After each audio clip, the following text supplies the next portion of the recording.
What we do primarily is we wildcraft a plant called Lomatium Dissectum multifida.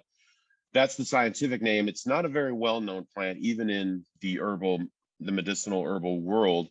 But it's one of its common names is desert parsley. So the leaves look like parsley, like flat leaf parsley. But we go up into the mountains. It grows all over the Mountain West, Idaho, Utah, Wyoming, Oregon, parts of Oregon, Washington, Nevada.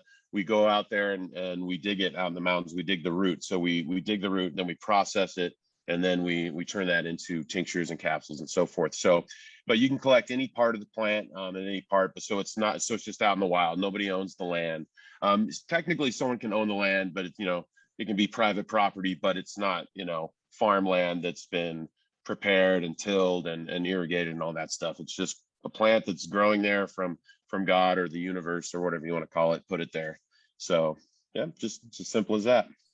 And tell me about this. So the plant, so Lomatium, if I'm pronouncing that correctly. Mm-hmm. So tell me about kind of what that is and what are some of the health effects of consuming that? Yeah, so Lomatium, like I said, we harvest and process the root of the plant. That's where the medicinal properties are. It has these oils and these tannins and a lot of plant properties that combined create a very strong antimicrobial response in the body. Most notably, it helps with antiviral activity. It helps your body get rid of unwanted viruses. So, common cold, flu, upper respiratory infections, bacterial infections, strep throat, urinary tract infections. So we make a tincture out of it using a sugarcane alcohol base. We need a solvent as the base to extract the medicinal properties of the plant, especially with this one, because it's got this very resinous, sticky property. It's got these strong resins.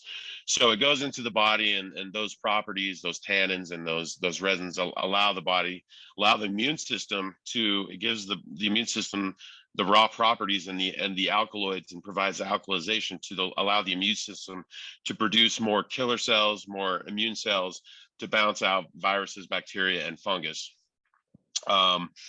So this plant was used by the Native Americans. Specifically, we know the Washoe Indians of Nevada.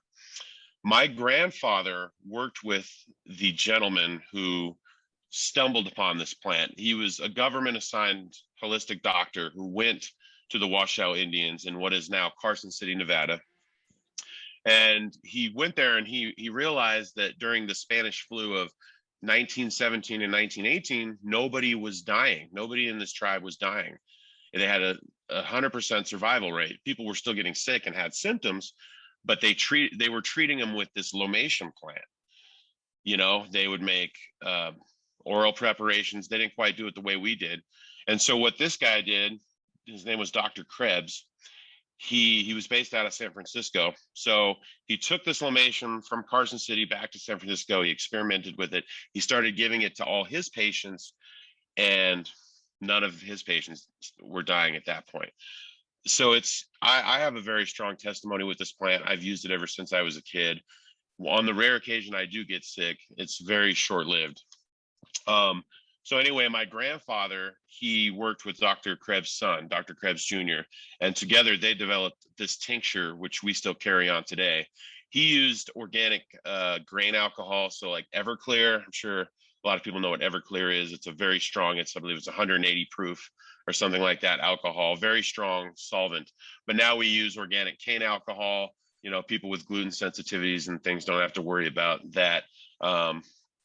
So we carry on that tincture today, and I'm telling you, man, it's the real deal. In fact, it's such a powerful natural antimicrobial that it causes a one-time detox rash in about 10 to 15% of people taking it for the first time. When your body is flushing out and sort of detoxing and purging all those dead microbes that it's just killed and digested, and now it's eliminating, if your liver and your kidneys can't keep up with that elimination process, your next best option is through the skin. It's very just uncomfortable and irritating hence the rash. It can be itchy, it can be unsightly, you know, it can be like red splotches. In severe cases, it can turn purple. But that's a one-time rash. It's not dangerous. Sometimes it does produce a fever, you know, so it can get pretty high, but so it's crazy, and it's I wish there were enough of readily available to provide to the whole world, you know, but we have to go up into the mountains and we have to dig this stuff out with a pickaxe. So it's quite the ordeal. It's never been successfully cultivated. My grandfather tried for years. My mother tried for years. It's just extremely difficult to cultivate. So we're still trying, we're still experimenting and trying to figure that out. So that's kind of what Lomatium's about. That's a bit of the history of it. So it's an amazing plant.